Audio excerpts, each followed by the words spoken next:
Oh, I just realized my mic's been on this whole time. Oh, I may as well start then. Um,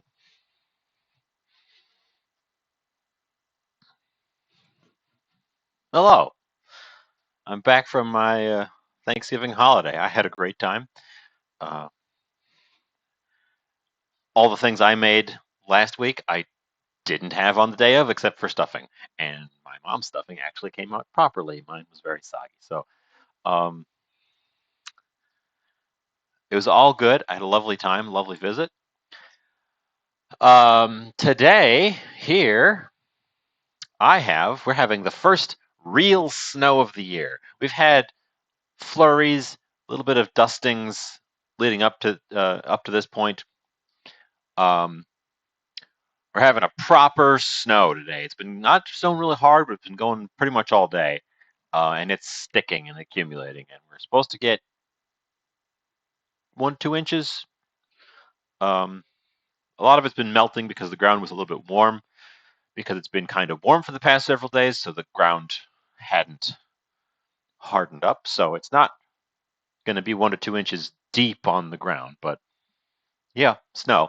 So I want something hearty and warm to combat the chill of the winter. I keep looking over this way because this is the outside. There's windows over there. Although it's all dark now, there's no light coming in from the windows.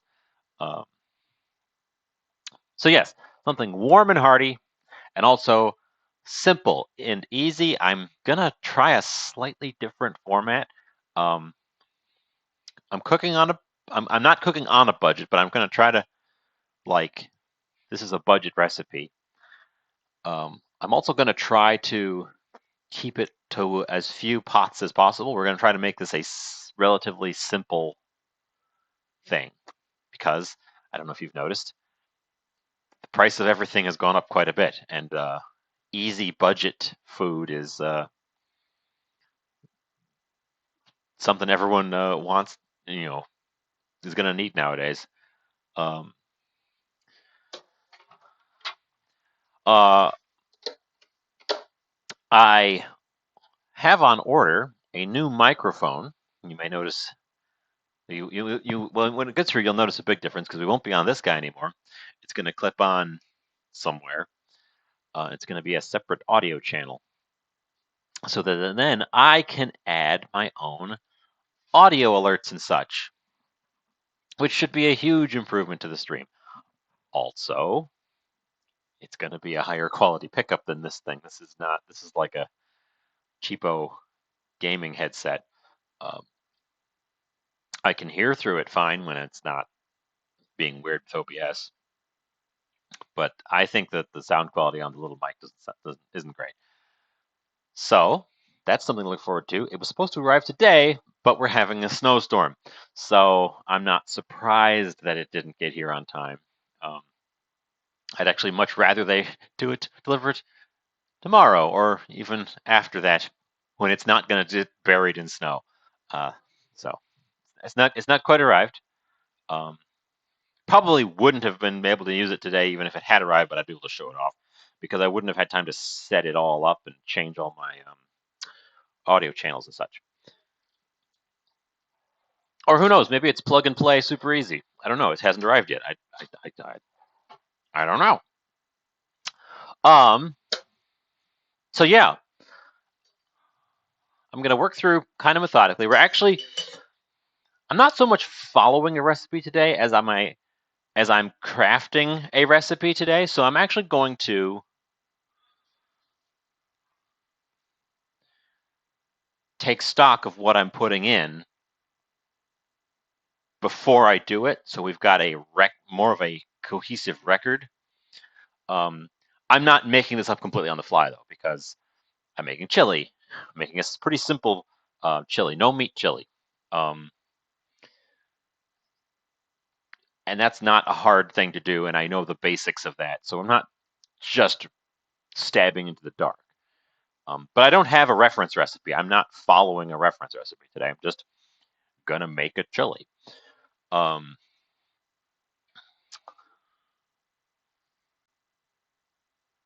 So yeah, let's get started over here. Get my cutting board out.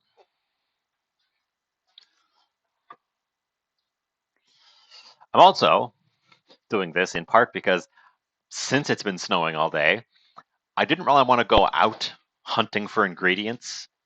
So I'm using up things that I already had and things that I had picked up beforehand. Normally I go out and I hunt for ingredients and stuff. I let inspiration strike me by what's available.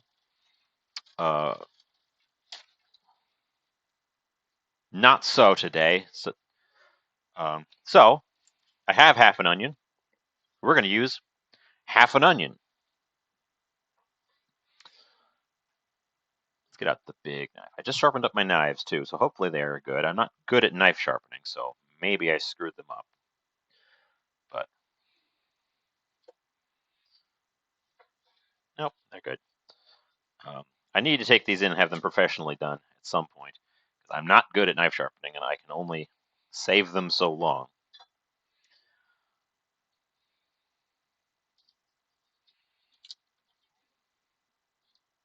So I'm going to start by assembling all my ingredients, prepping all my bits and pieces before we dive in on it. Well, not necessarily all of them because some of them have to cook for some time. Chili's a stew. It takes a certain amount of time to get through it, but I do want to do the onion and the half a bell pepper that I've also got here. They need to go in the pot before a lot of other things do because they need to get sauteed by themselves. So we're going to start with them. While they're getting started, we will assemble our other ingredients, and then we can add as we go. Otherwise, I'll be standing around, talking to myself for a while. So, I guess this is chili for two. It's going to be more than just one, but I'll probably be able to eat it myself. It's hearty. So, one onion dice. I think my sharpening did actually help.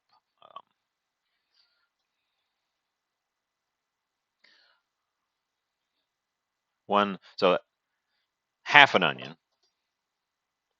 I'm approximating a half recipe from what I would do, which is convenient because I've got halves of things. We got a little baby pepper inside our pepper. I love when that happens. They're so cute. Um, and they're perfectly edible. It's just a smaller pepper sprouting from the plant.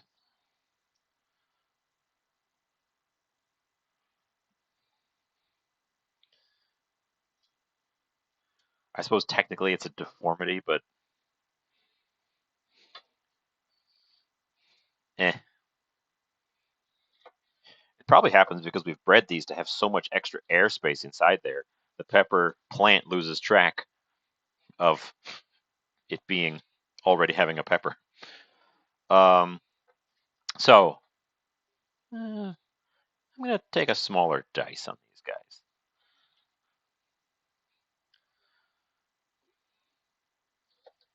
By which I mean I'm going to cut them into narrower strips before I go for the dice.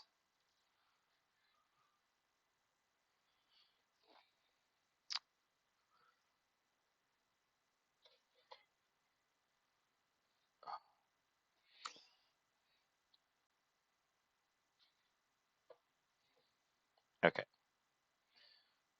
So half a bell pepper, diced.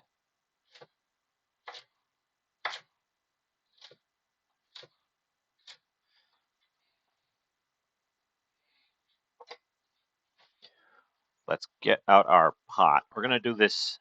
We're attempting to do this in one pot. I'm going to use my large normal pot because they're not going to make enough for the large stock pot. So we're going to get this over here. I think we're going to move it there at some point to let it slow brutal, but we're going to start here. And neutral oil of your choice. They always say 2 tablespoons. It's not a measurement. It's enough. It's however much you need to get the bottom oiled so that whatever you're sauteing is in the oil on medium heat. Felix, you're officially first. Welcome in. And notice recipes always say 2 tablespoons of oil, but really what they mean is enough to oil your cooking vessel. That's just what that means.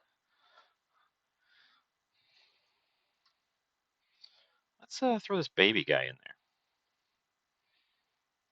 The little baby peppers are very baby.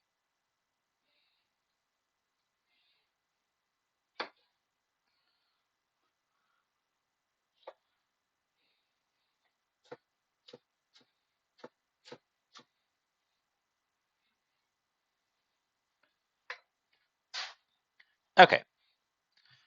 Onions and our peppers are in the pot, in some oil, medium heat, and pinch of salt. Not too much because we're going to season this later, but we need a little bit of salt on them. It'll help them express their water, and they'll soften up. So they're getting started. We shall, as I said, prep ingredients and actually try to follow along with some sort of recipe. Okay. The heart of any chili is tomatoes and beans. And lucky me, but when tomatoes were in season, I got store brand canned tomatoes very cheaply. I just looked at these. They're like $3 now, $2.50, something like that, which is a lot for canned tomatoes. I think I got these under $1. Hi, name unavailable. Happy to see you too. Welcome in. I'm just talking about the things I've got. And kidney beans. Since these are both just canned and they're ready to go, as soon as that peppers and onions have softened up, they're going to go in, especially the tomatoes. The tomatoes need time to cook to get rid of that raw tomatoey flavor. But we don't really need to prep them at all because they're already prepped. We don't even need to drain the beans. I suggest not, for something like this, I suggest not draining your kidney beans. I suggest just dumping the liquid right in there. You're going to stew it anyways. You're going to be able to boil off excess liquid.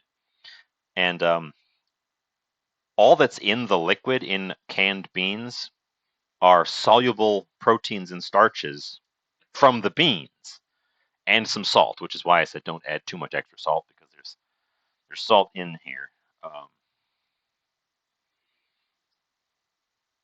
So I'd say just use the juice from this. If you want your beans, if they're going in something where you want nice discrete beans, then maybe drain it, but not for this.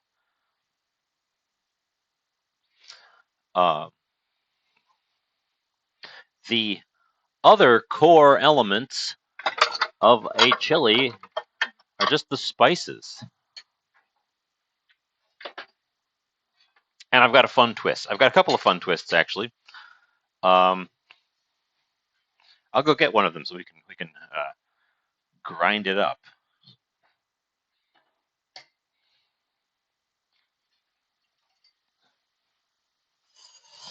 So I've had these for a while. I put them in this jar. They didn't come in this jar. These are guajillo chilies. I used them once before on the show. They smell wonderful.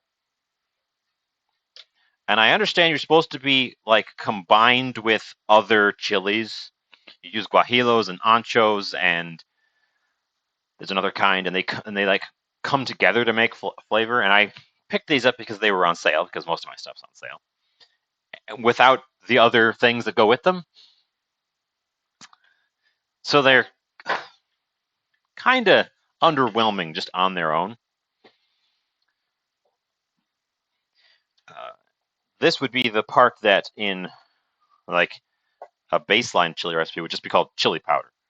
But I'm going to take a couple of these and grind them up. This is my electric spice grinder. We're going to, as you can see, they're pretty dry. So they should grind reasonably well. Just have to be in small enough pieces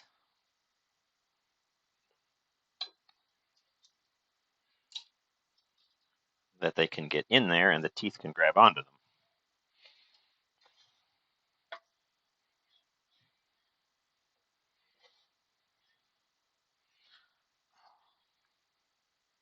Let's see how much we get when I grind this up now.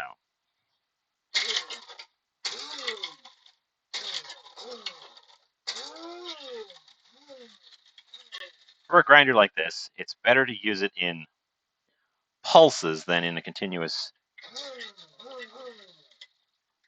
run, because if you run it continuously,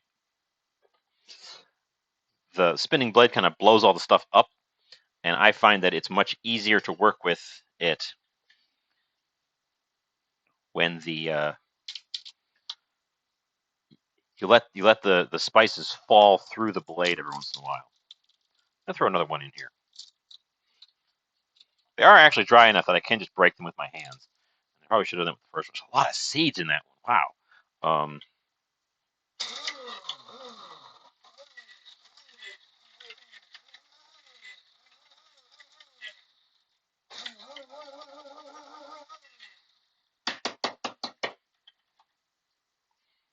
There. Now I suggest probably just grab a jar of pre-made chili powder rather than do this, but I've got these, so I'm going to use them. And this isn't it's not a sweet pepper, but it's not really a very spicy pepper either. Let's check on my other. It's got a little bit of heat to it, not a huge amount of heat to it, just a little bit.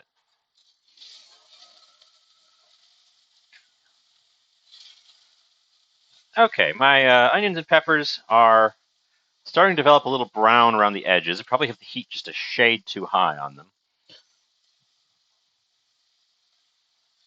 They're going to have time to really stew. So let's get the liquidy elements in there now. And then I can really take my time on the rest of it.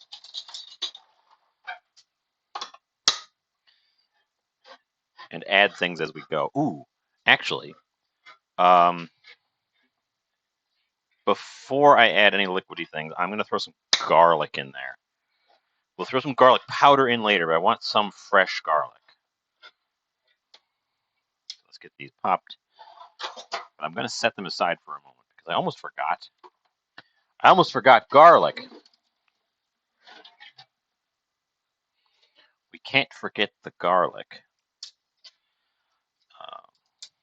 Now I'm going to use a lot of garlic. I would suggest probably for the average user, 2 cloves of garlic.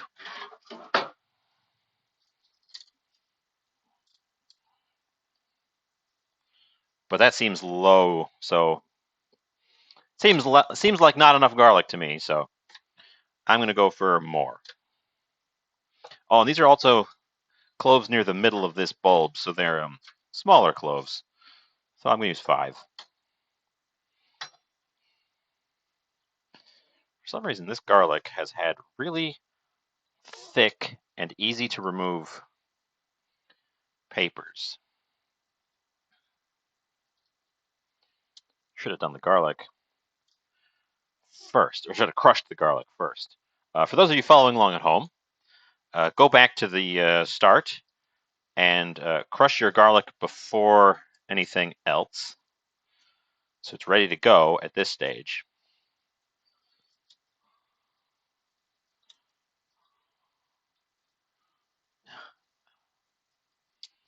why I can't write recipes. I'll get halfway through and they'll be like, by the way, at the start, do something different than what I said back then. And everyone will be sad. Back, get rid of these papers. Garlic papers. I'm not going to pulverize the garlic. I am going to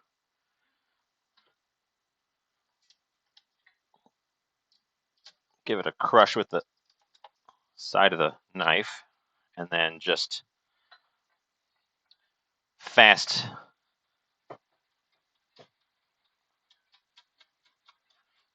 mince through it.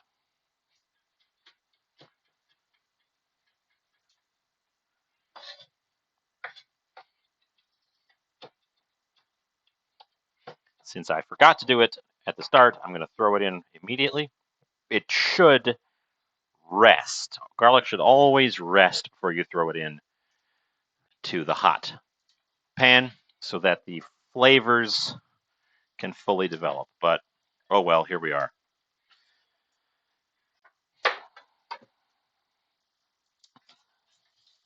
Oh, and okay, my onions and peppers got a little bit charred in the process of that because I was distracted. I should have done that first.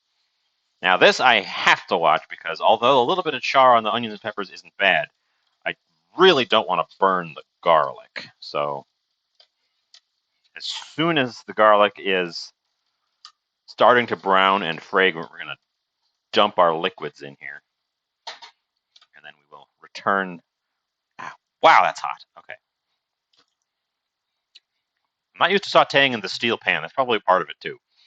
I usually use a non-stick for sauteing.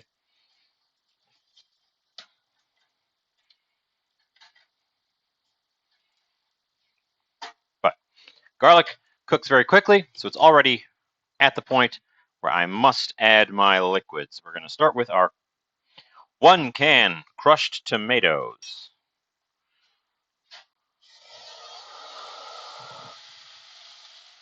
Which immediately go very sizzly. Stir them around.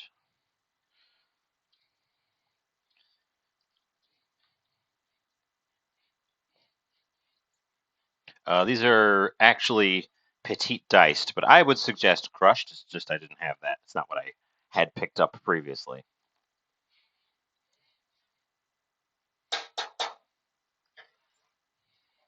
And no reason to wait, because we intend to cook the liquid off of this guy.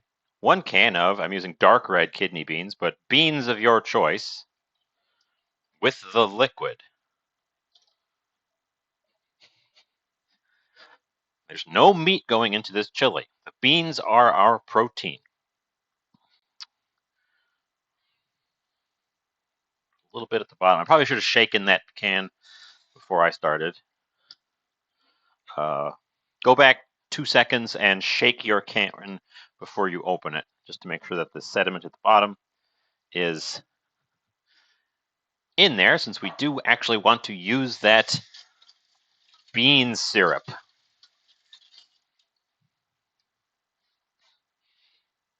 It's important for helping this come together in a thick manner.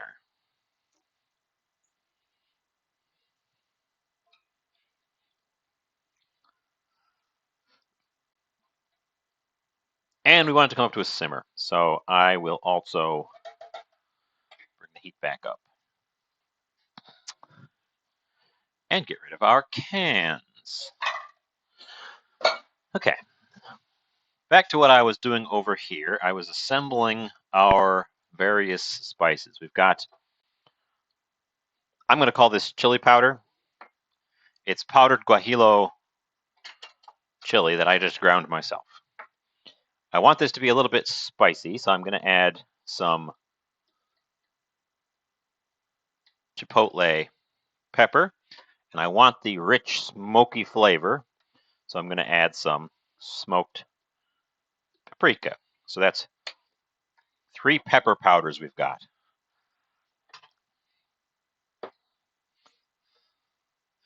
I didn't measure these. So about a teaspoon of paprika, maybe half of chipotle pepper, and then I've got quite a lot of chili powder, but this is a milder chili, so I would say around a tablespoon of chili powder. I'm just going to dump that in there. So these are our combined pepper powders. That's going to give us the majority of our chili flavors. Other things, you may recognize these flavors as they go in. They're core elements of a lot of this sort of rich flavor. Onion powder. There's regular onion in there, but onion powder brings a different flavor to the game. You'll see it in fast food and packaged food a lot because it's a very easy way to add a whole bunch of flavor. Likewise, powdered garlic. Once again, there's regular garlic in there, but this brings a slightly different flavor to the game and is a very, very easy way to juice up your cooking. I have on hand, and it's a teaspoon of each. I'm not measuring these, but I am trying to keep a recipe-ish, so we're going to hold the teaspoon up and use it as a guide. Cumin. I have whole cumin, but pre-ground is fine. Just be aware that pre-ground cumin, pre-ground any spice, if you don't use them up quickly, will lose their flavor faster than the whole stuff. I like the whole stuff, and then I grind it myself. There's only a few exceptions to that. I've tried grinding my own turmeric, for example, and I think it is not worth the trouble. That stuff is a pain to work with, and the powdered stuff is perfectly fine.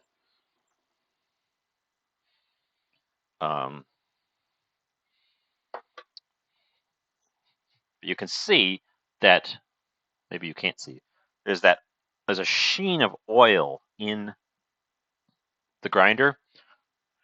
That's the flavor. That's the flavors of the cumin. Throw that in with my onion and garlic powders.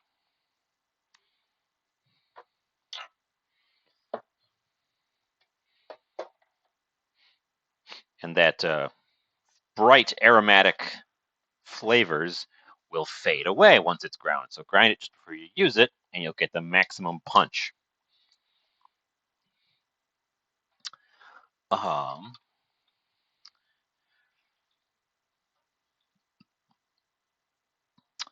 else do I want in here? I want oregano. I've stopped growing my own oregano, and I've got Cuban oregano, fresh Cuban oregano in the front, but I don't want that for this at the moment. I'm not sure why. I just feel like I don't want it. It would be perfectly acceptable, but I'm going to use dried oregano. I once upon a time tried growing my own oregano.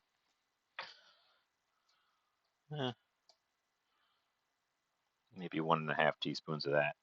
I tried growing my own oregano, and it grows well in the summer, but for some reason, and it's supposed to overwinter fine. But for some reason, when I try to bring it through the winter, it dies. It gets 90% of the way through the winter, and then in like April, it just drops dead. And I've given up on it. I've got another twist for us. Upside down. Semi-sweet chocolate chips, which I'm just going to measure out an amount of them. I don't know how much that is.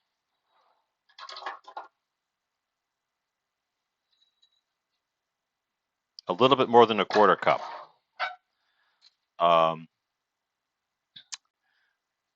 So this is going in because of a video I saw recently of basically what I'm making now. Easy chili. But he brought up a good point. Chili, our modern concept of chili, stems from chili con carne, which is chili with meat. So I'm making chili without meat. But the Mexican dish from which we derive our chili frequently, I'm not going to say always, but frequently has a mole base. Now, I don't have time to craft a full proper mole, nor do I know how, really. That would be an all-day endeavor. But I can buy pre-prepared semi-sweet chocolate that will melt into a hot dish like that. It's got a little bit of sweetness, but it's got that bitterness as well. I think it's just a good hack, and I predict it will elevate this relatively simple thing. Let's put some freshly ground black pepper. I like a lot of black pepper.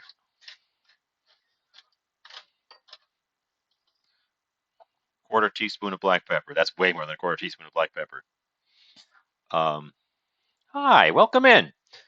I'm just assembling all of my various things that I'm going to throw in here. The chocolate got me thinking about doing the same thing with coffee, but I'm hesitant to dive in on that because I know coffee can be a little overpowering. Well, welcome everyone who's come in since I started. I'm making. I'll recap what I'm making. We've got over here on the stove. I started out by sautéing half an onion, half a bell pepper. Then, when they were starting to char a little bit, blacken a little bit, I added 5 cloves of garlic. I suggest 2 cloves for the average user. 5 cloves of garlic. Sautéed in briefly. Dumped in a whole can of beans and a whole can of crushed tomatoes. I actually have diced tomatoes, but I recommend crushed tomatoes. The tomatoes need to go in with plenty of time to simmer. We're actually up to a bit of a boil, and I want to bring that down because this is supposed to be more of a simmer. The tomatoes need some time because they need to cook out that raw tomato flavor, and they also need time to really kind of break down, especially since I have a dice instead of a crush. So that's what's in there. And then I was just running through over here my various spices. We've got onion powder, garlic powder, freshly ground cumin, black pepper, oregano, chocolate, which we just talked about, and my chili powder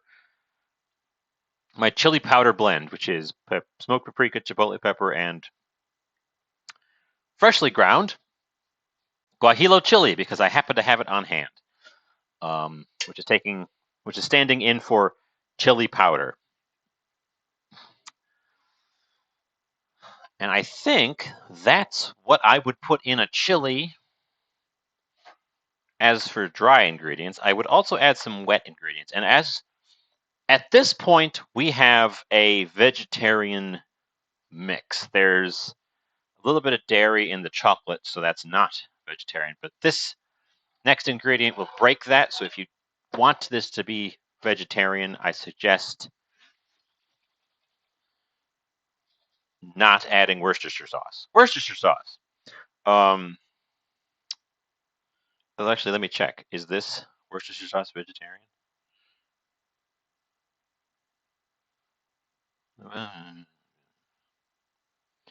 This particular one actually does not contain anchovies. Most of them contain anchovies, which is what makes them non-vegetarian. This one does not contain anchovies, which I'm actually surprised at.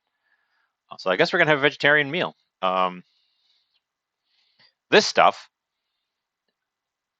is important to the flavor of an American-style chili, as far as I'm concerned. They just don't taste right without some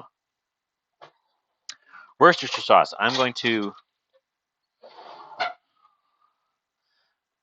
again, I'm not going to measure this. I'm just going to eyeball it.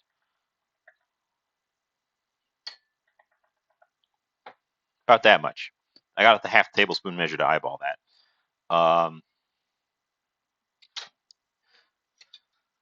Again, I'm also trying to keep my dish amount down today, just as a challenge to myself, because I normally make a ton of dishes when I do this. Now, Worcestershire sauce itself has onion powder, garlic powder, and pepper and sugar in it. It's got a bunch of other stuff too. Soy sauce would also work there. Actually, might add a little bit of soy sauce just to get that flavor in there as well. Optional. We don't want too much soy sauce. It'll overpower. I used kidney beans. Canned dark red kidney beans, but any beans would work. I would suggest kidney beans, pinto beans, or black beans as the mainstays, but white bean would also work fine.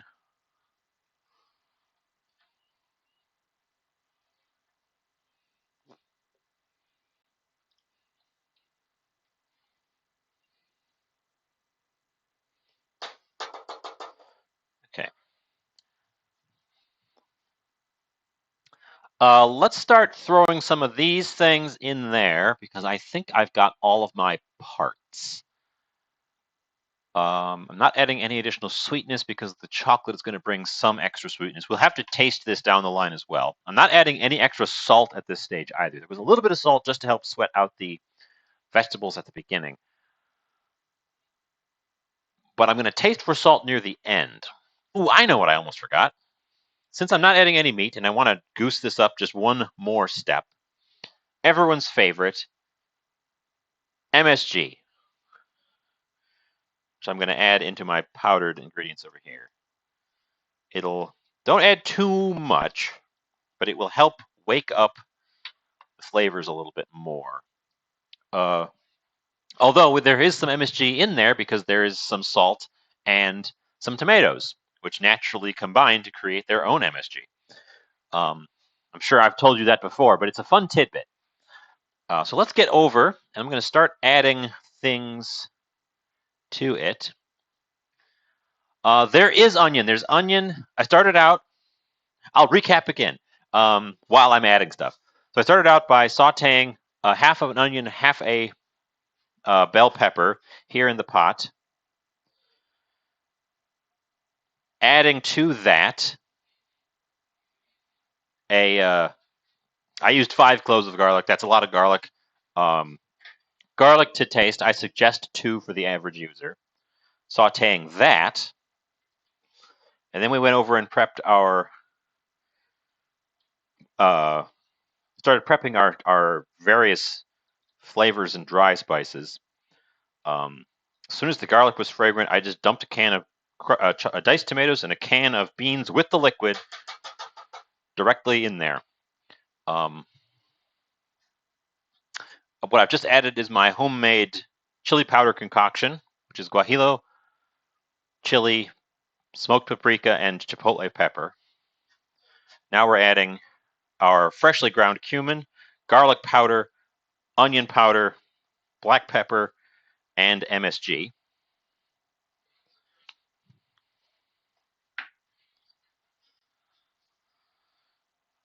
Take the time to stir each of these powders in so they don't cake up on the top quite so much.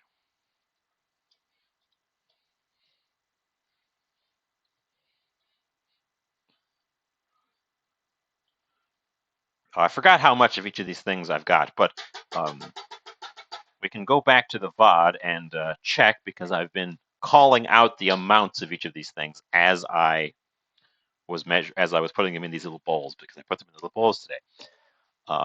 Oregano, which is a very important flavor in Mexican cooking, and we're going for a Mexican flavor profile with this, with the chocolate um, and the Mexican chilies.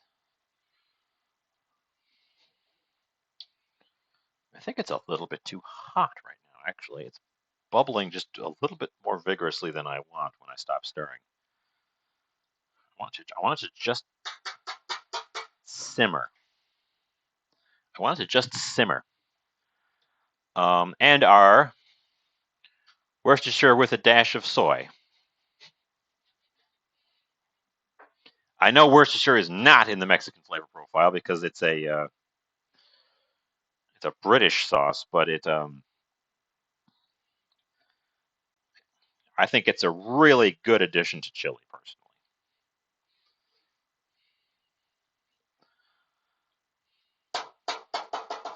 And then, yeah, as discussed, the twist that I'm doing as a tester here, semi-sweet chocolate.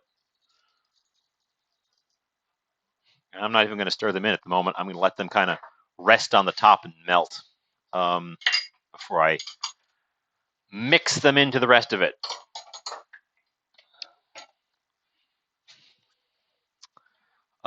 Take a moment to clean up my workspace. I feel like we're going to have a slightly shorter show today because I am trying to make something a little bit simpler.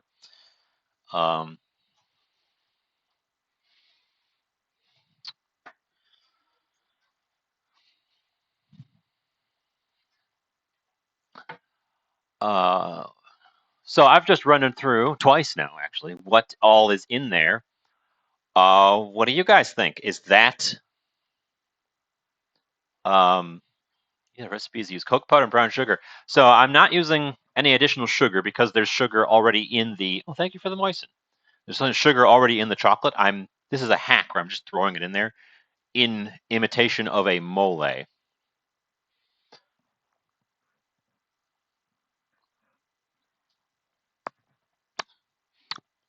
Mm, moist. I'm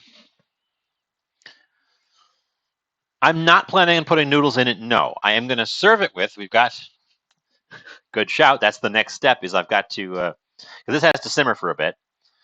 Those have probably melted.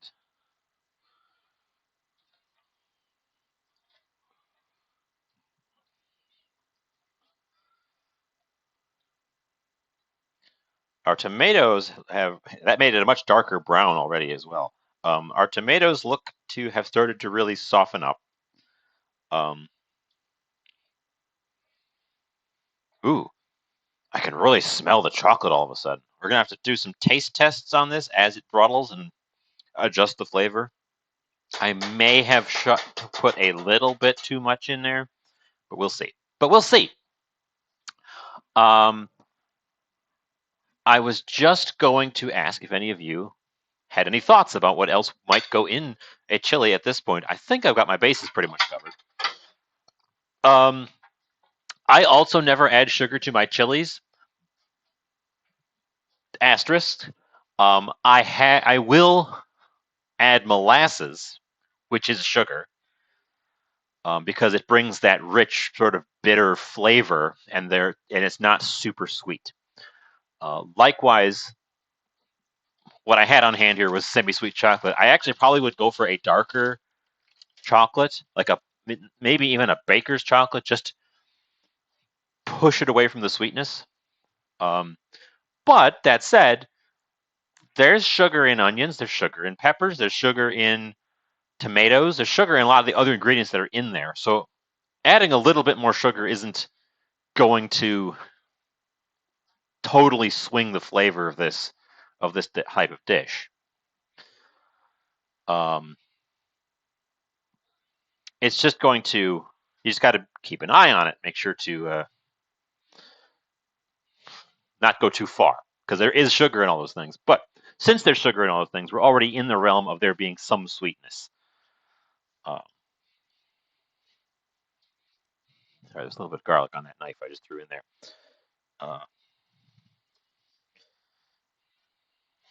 I want this to simmer a little bit before I dive in and taste it. I'm not planning on adding molasses to this because I have added the chocolate. There's no molasses going in at this point. It's just a thing that I would consider in my chilies because of that bitter flavor. Especially blackstrap molasses, the bitterer molasses. I'm going to move this guy to the back row. Oop, that's the front row. The back row on the back side over here to continue bruddling. And we will prep our, as you asked, I'm not making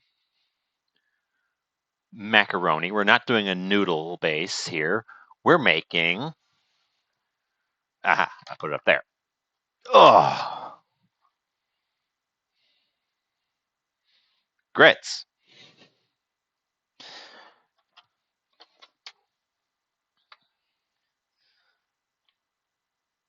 Which they have it? Yes, they do. I think chili and grits is a winning combination, personally.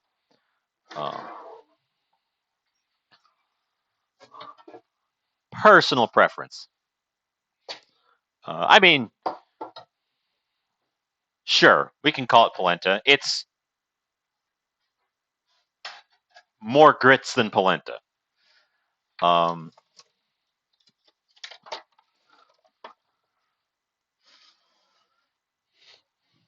Helpfully, every package of cornmeal I've ever gotten comes with a recipe right on the side for cornmeal mush, which is grits.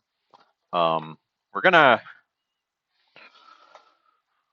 go for a smaller pot. I'm gonna make a half recipe because I'm making not a giant quantity of chili, and no sense in overshooting. This part I will measure things, though.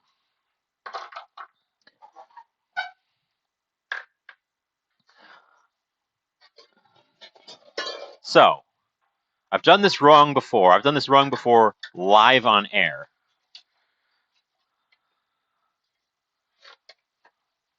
Half cup of your cornmeal.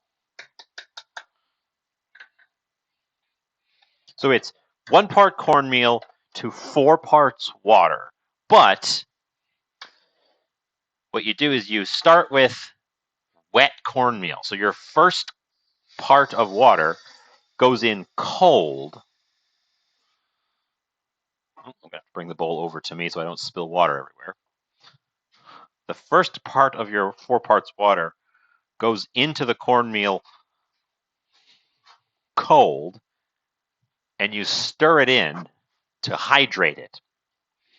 And then the other 3 parts water go in the pot to boil. And that's what I've done wrong before. Because much like corn starch, if you just dump dry corn into hot water, it immediately clumps up. It just loves to do that. But if you pre-hydrate it, I've got water with this. If you pre-hydrate it, it won't clump up as much. It'll still occasionally clump up a bit, but this is what I've done wrong in the past, and I'm just using my finger to stir this in.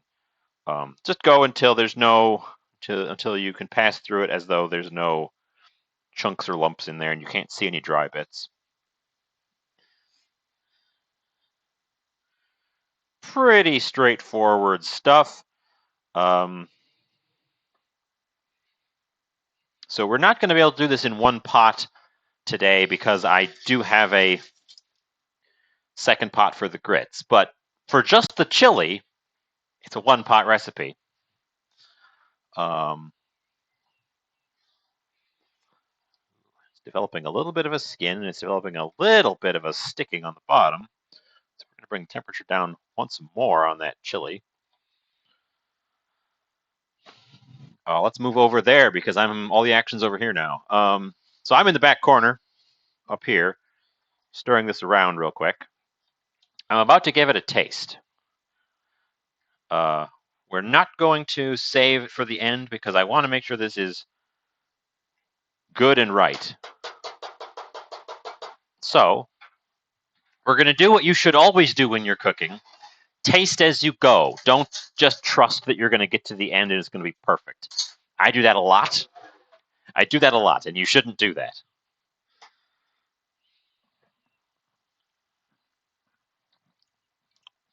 Ooh. Okay, it's pretty spicy, actually. It's going to need the grits. Wow, the chocolate really does give it a whole nother dimension. I guess I didn't. I expected it to make a difference, but not like a huge difference. It makes a pretty big difference. I may have added a touch too much. I would say I was like a quarter cup and a bit. I would say a quarter cup, not packed full, probably would be a more appropriate amount. Undershoot a little bit. The amount of spicy elements I've added to it have balanced it out, but it's definitely different, and I definitely can taste it. I think nicer chocolate would also probably be a big factor. That's good.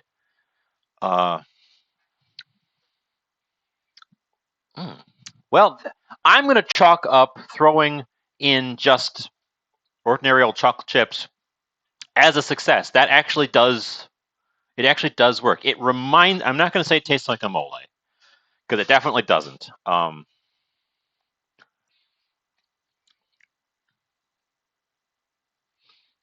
It's got a little bit too much sweetness.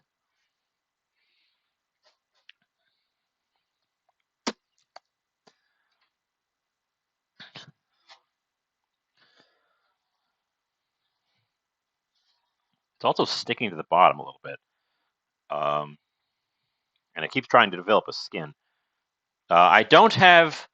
If I wanted more tomatoes, it would be an entire another can of tomatoes. And I am not going to add that much more tomato. The only other tomato I've got on hand is this one, which is too nice to be throwing into chili. It's an eating tomato. We'll be eating that at some point. This is a pretty strongly flavored, and it's actually rather spicy. Maybe those guajilos are a little bit hotter than I gave them credit for. It's actually rather spicy, and it's going to properly need the grits to balance it out. Which is good because I'm serving it with grits, and I intended to serve it with grits, so overshooting a little bit.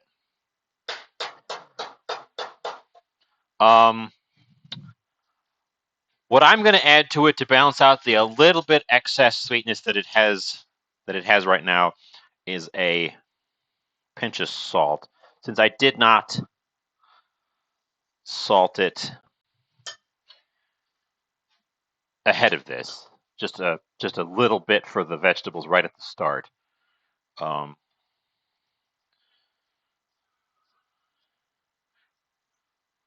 Hopefully that does what I want it to do. We'll let it get to know itself, because with the tomato in there, that should increase the amount of savoriness that we've got. I could also, you know what? I don't have more regular tomato, but I do have tomato paste. That will amp up the tomato flavor a bit. So let's add a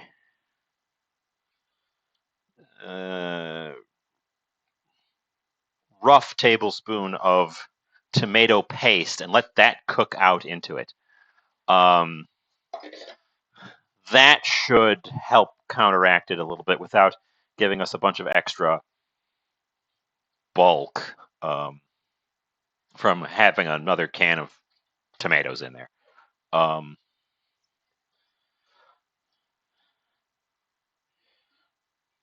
But now that there's tomato paste in there, we need to let it once again kind of cook itself out. I don't want that raw tomato flavor. My water on this side is boiling, so we should make our grits. Easiest thing in the world.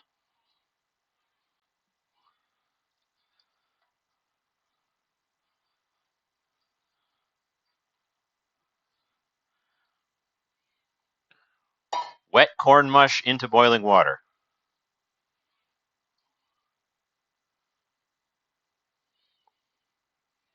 Stir. And you can see how quickly it's thickening up.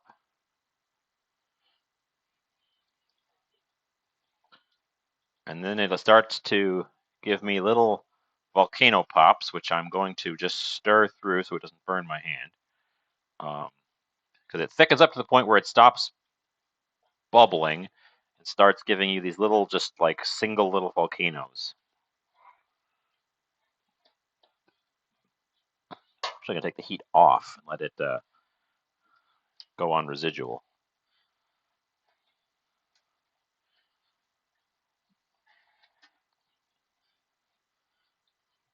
We're going to take it fully off the heat. Okay. That stuff is so easy. And then that's a base to do other things with. You could salt and cheese to it to make it. Actually, we might do that. Since I've got things under control around these parts, I'm actually going to do that.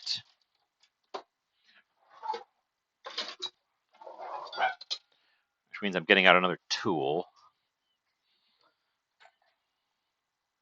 If I put that there, you're going to immediately start bubbling again.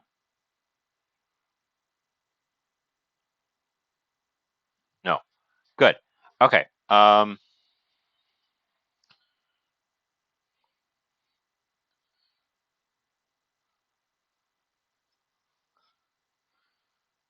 adding some cheese directly to this, as you would in a risotto.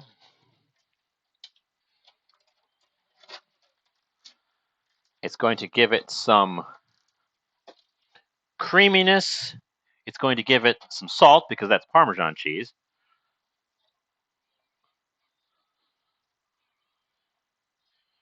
It's going to give it a little bit of flavor. So it's not quite as bland. The stuff is pretty bland just by itself.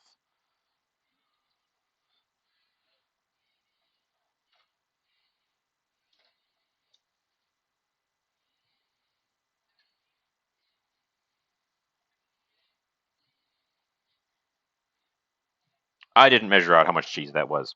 Some cheese. Let's get you back to the main event burner. As you can see, it keeps trying to develop a skin, which I'm sure is from the proteins in the bean juice. You do have to stir this. This would be a good slow cooker recipe. If I was making like a big batch of this would be an excellent slow cooker recipe. It gets just a little bit too hot in this pan, and it tries to stick on the bottom. So I really have to stir it. But the slow cooker would be ideal for this. But slow cooker recipes don't make for very entertaining show because it just sits there and cooks for hours.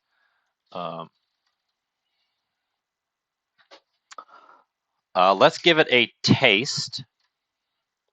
See if there's any of that raw tomato flavor in there yet. Ooh, yeah, okay.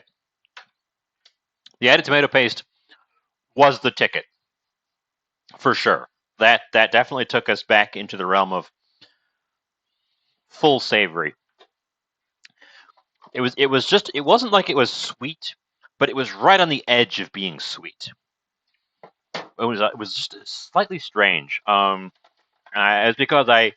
It's because I added too much chocolate, and I should have added a bit and then tasted it, and then added a bit and then tasted it. Or, as Saizan suggested, cocoa powder. So then there's no sweetness, and it's very controlled, and you're just getting the bitter part of the chocolate flavor instead of the sugar from just prepared chocolate.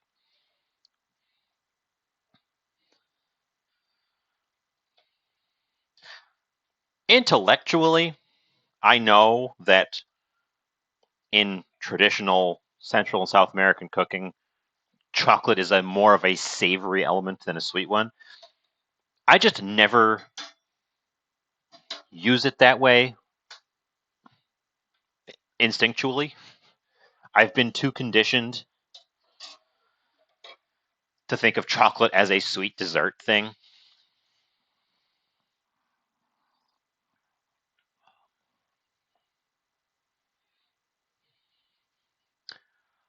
Yeah, moles typically don't have sugar in them. It's a lot of savory things, and then the chocolate in there isn't chocolate; it's just cocoa. Um, it's it's very similar to the way like Greek and Middle Eastern cooking uses cinnamon in a lot of Western European cooking. Cinnamon is relegated to the dessert realm, but when you get further into the East, it's used in savory dishes. It's it's a similar thing where the place was where this and cinnamon or originates from like the other end of Asia. Uh, and I know in the Chinese, cinnamon is one of the spices in Chinese five spice, and that's a savory spice blend. So I just have to get my head around it because I use cinnamon in savory cooking. I just need to get my head around letting myself use cocoa in savory cooking as well. Because yeah, the sweetness here was a little bit off, and I needed to rebalance it. Um, God, we're only an hour in. This is probably ready to serve, honestly. Um,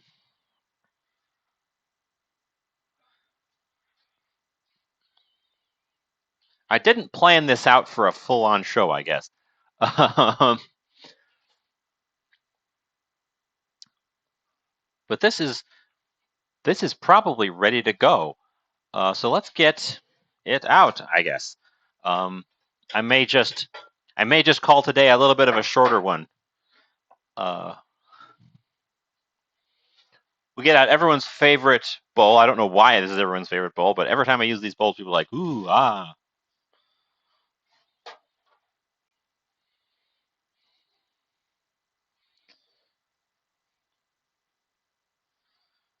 As you can see, my grits have thickened up quite a bit. Let's serve it over here on the table or on the counter. Because there's not much more that's going to happen to this.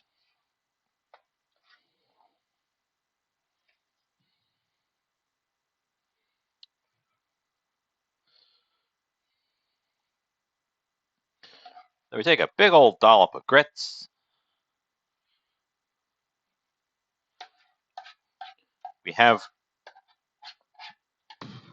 probably enough grits for two. I think this recipe, as I did it today, probably serves two for the grits.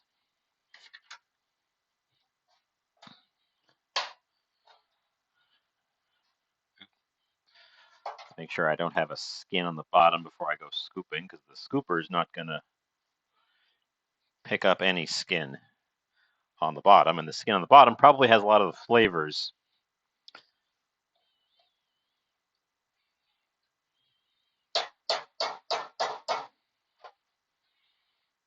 It's thick. So I'm going to serve this in that style you always see the Japanese curries.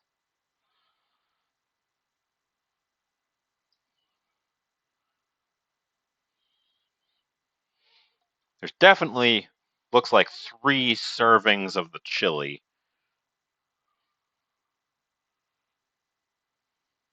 Of the chili part of my chili. Oop. Oh no! I've gone over the edge of my plate. Slide that up.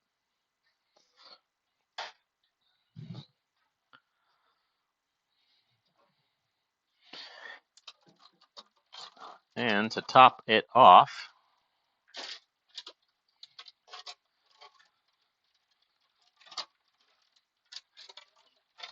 pre-shredded. It was on sale.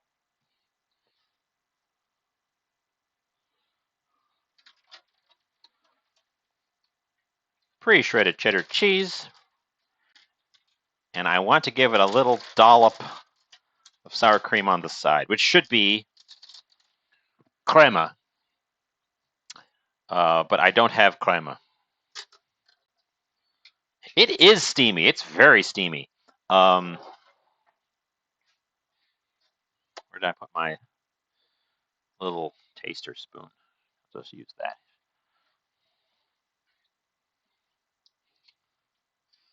I almost never have crema because sour cream is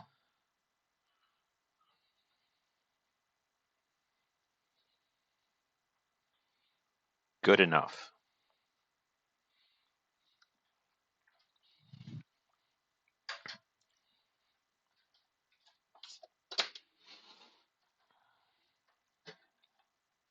Anyways, yeah, I think we're ending up with just a short show today. In part because I had no grandiose plans, no exotic, wild ideas. I kind of just hunkered down because I didn't want to go out in the snow. So I'm working with what I had on hand, which is some canned things, some dry things, and a few dairy items, and a bunch of spices that just stay in my cupboard forever. I feel like it needs something green. I feel like it needs something green. So I just got back from. It's been snowing all day. It's been a very snow day. Ooh. Okay. Well, I'm going to show you this because it looks real sad. I had some parsley in my fridge when I left for the holiday, and I didn't use it up. Here it is. I'm going to pick through this and salvage whatever I can. The rest is going in the compost. It's just kind of dried up. It's not like it's slimy. It's just kind of dried up. Some of them are still workable. But yes, it's been snowing all day, and I didn't really want to go out and then didn't want to go out if I didn't have to. And I don't have to go out to get ingredients. I've got a lot of stuff here, which frankly I should be using up the stuff I've got here before I buy new things. I love going out and buying new things.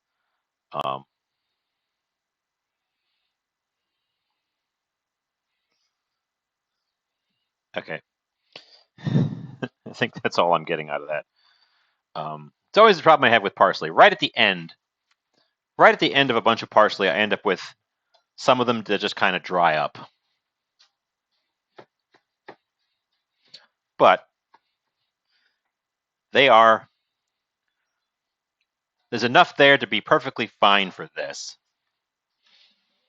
To give us that green spronkle. Spronkly. Probably too much green spronkle, actually. Anyways, there you go. Aside from the fact that the polenta is in a separate pot, one pot, budget-friendly, rich, flavorful chili with a nice chocolate hack. Let me go take a picture. Let me go take a... Ooh, my picture station is all full of stuff. Forgot to clear out my picture station. Got to move a watering can, a bottle of mouthwash. You know, typical picture station things.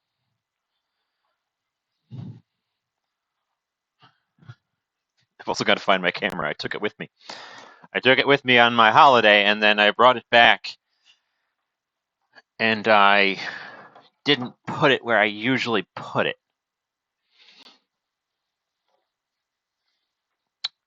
Ooh, that's not ideal. Didn't put it where I usually put it.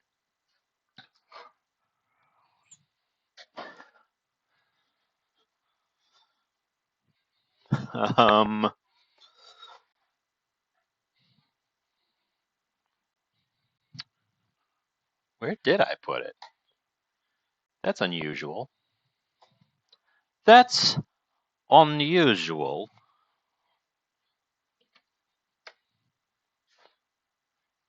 Boy, I need to keep chit-chatting at you now because I'm honestly just kind of wandering around the house here, trying to recall where I found it. I found it. It was in between a shirt and a pants. It was in between a shirt and a pants. Now I've got it. Now I'm going to take some pictures, and we'll be right back. I've also got a preview of things to come that I can show off right for the end here.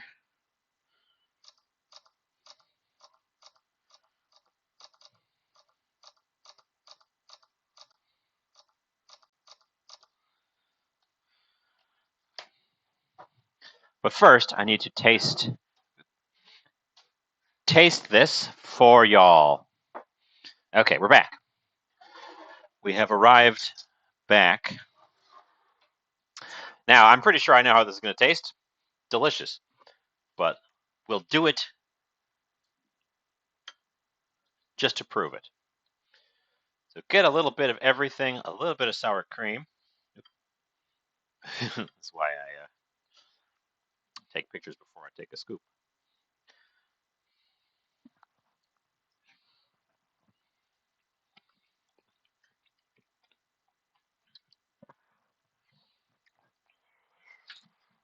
It's hot. Mm. Mm. Mm. Lovely. So as I said, the chili has rich, dark flavors. It's also quite spicy. It balances out well with the starchy grits.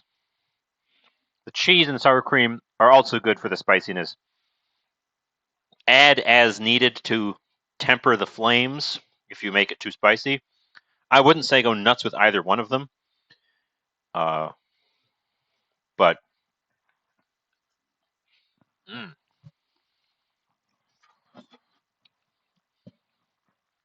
and the flavor, I don't miss the meat because there's no meat in this. I don't miss the meat one bit. It tastes just like chili. If you put your spices together right, chili with just beans instead of meat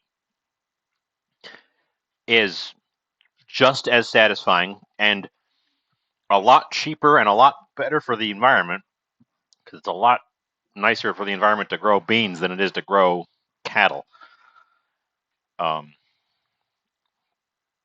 So yeah,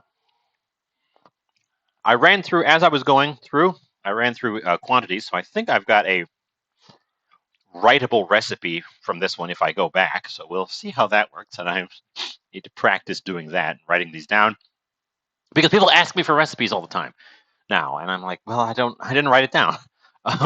So hopefully I can watch watch back through this one, jot it all down, and actually have a written recipe with instructions, the whole shebang, as practice, because this is a pretty simple one. Ooh. It's good and hearty and warming for this cold, snowy day. And it's mostly made of things that are canned, dry, or available year-round. So it's also an anytime, easy-peasy meal. I promised you just a couple minutes ago a preview of things to come. Bear with me. Bear with me while I walk into the room. I'm going to keep chit-chatting while I walk into the room. But bear with me a moment. I've got to bring it in. It's in the other room here. So at least one of you knows about this, but I doubt the rest of you do. I've mentioned a couple of times now I was home for the holidays. And I've also mentioned to you a couple times that I have interest in doing a certain crafty thing here on the stream as a change of pace sometimes. Well, while I was home, I went and picked up my childhood Legos. And among them, my pride and joy, this thing. We're not doing this today, but look, I've got it with me. I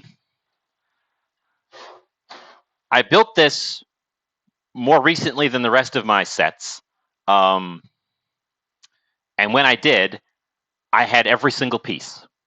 And then it got taken apart and put back into the box. So there should be every single piece in this box. Plus we found the instructions. Plus we found all the weird pieces like the sails and the flags and all those little weird bits and pieces. So in theory, I've got every last scrap of this set. And it's a big one.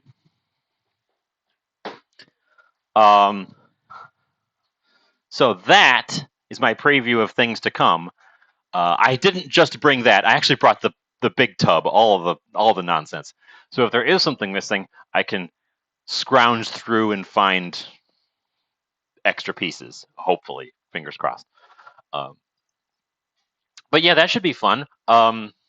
Before I left on holiday, I did my test run in the other room to see if the camera was working, and I was reasonably happy with that. So now I've grabbed those, and now we have to figure out what day I want to try that. But yeah, preview of things to come. That pirate ship. So stay tuned. I have grand plan. Well, I have middling plans for the channel, and they're finally coming to fruition. Instead of me just constantly talking about them, things are happening. Wheels are moving. So, yeah, look forward to that. I hope people like Legos. Thankfully, I didn't have to invest any extra money in them at this point because these are my childhood Legos. I've had these for 30 years now or something. Or however old I am. So if that if it's a big hit, we may buy new sets. But it'll have to be a pretty big hit at this point. Anyways, that's going to be my show for today. I said we're doing a little bit short. We're pushing up just against 6 o'clock, which is not too shabby. I guess we're going to find someone to raid, and I'm hoping Drongo is still on. Drongo is still on. Drongo, we never get to raid Drongo. We've never raided Drongo before. Bloody Drongo is an Australian. He's I like him. We hardly ever get to watch him because he's on in the middle of the night, my time, because he's in Australia. It was his birthday yesterday. I think today my time, but yesterday his time, and he's doing a subathon for it, where when people subscribe, it increases his amount of time that he's live. So he's still live from his birthday yesterday. So we're gonna go bother him. Um, uh, he's very tired. He looks like he's playing Worm Online right now. A little bit earlier, I was watching him. He wasn't cooking, but he was doing like cooking video reactions, which was fun. Um, it was actually pretty fun because the things he was digging up were just bizarre. Um, so yeah, we're gonna go say hi to someone new, not new for me, but new for you, because he's live at a time that he's usually never live. We can go see him. As for me, I gave you the preview of things to come. I've got delicious food. I've got at least another full serving in here, so I'll be set for tomorrow as well. You're welcome for the stream. Um, yeah, we're back in the saddle. I'll give you a thumbs up with my weird thumb that goes whoop. Um, they both do that. Yeah, I'm just gonna stand here and look at you while the thing counts down.